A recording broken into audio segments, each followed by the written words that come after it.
আপুনি বাৰু কচু পিপলি খাই ভাল পায়নে? নমস্কাৰ বন্ধু বান্ধৱসকল, বিচিত্ৰ পৃথিৱীৰ অন্য এটা ভিডিঅ'লৈ আপোনালোকক স্বাগতম জনাইছোঁ। এয়া চাওক, ইয়াত ইমানবিলাক কচু পিপলি ওলাই আছে আৰু কচু পিপলি কিয় খাব লাগে তাৰ বিষয়ে দুষাৰমান ক'ব লৈছোঁ। বিশেষকৈ কচু পিপলি যিসকলৰ বদ হজম আৰু যিসকলৰ শৌচ কঠিন হয় সেইসকলে খাব লাগে। কিছুমানৰ দেখা যায় বহু দিনলৈকে হজম নোহোৱাকৈ থাকে। সেইসকল লোকে যদিহে কচু পিপলি খায় তেতিয়াহ'লে সেইসকলৰ শৌচ খোলোচা হয়।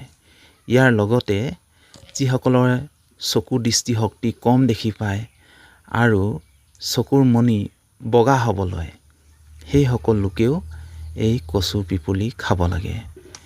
এই কচু পিপলি খালে আই ব্লুটো ক'লা হ'বলৈ ভাল দেখে।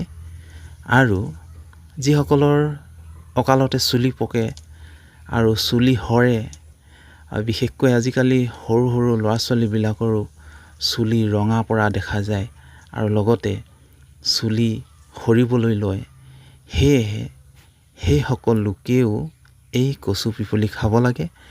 এই কচু পিপলি খালে চুলি ক'লা হয়, চুলি নসৰে আৰু চুলি নপকে। সেয়েহে এই কচু পিপলি সেইসকল লোকে খাওক। এয়া চাওক, ইমানবিলাক কচু পিপলি ইয়াত ওলাই আছে। আৰু এবিধ পায় যিবিধ পানীৰ লগত থাকে, পানীত থাকে। সেই পিপলিবিধ সিমান সহজতে নখজুৱাই, ডাইৰেক্ট আনি খাব পাৰি।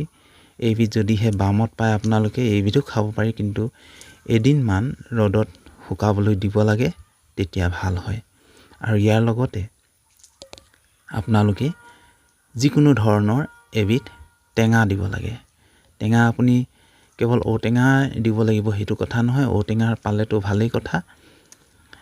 যদিহে নাপায় তেতিয়াহ'লে কাজি নেমু বা যিকোনো গোল নেমু টেঙা দি আপোনালোকে খাব পাৰে, বা হয়তো অকণমান তেতেলী টেঙা দিও খাব পাৰে। আৰু বিশেষকৈ এই কচু পিপলি বৃদ্ধসকলৰ প্ৰিয়, যিহেতু কিছুমান বৃদ্ধই ভাত গিলিব নোৱাৰে, অৰ্থাৎ ভাত খাওঁতে লাগি লাগি ধৰে, পানী খাই খাই ভাত খাব লগা হয়। প্ৰতিগৰা ভাত খাওঁতে পানী এগিলাচ লগত লৈ ল'ব লগা হয়।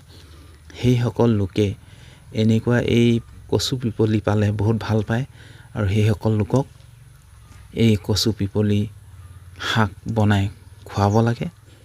এয়া চাওক, যিহেতু অতি সহজতে তেওঁ ভাত খাব পাৰিব, পিছল হয় এই বস্তুবিধ। সেয়েহে আপোনালোকে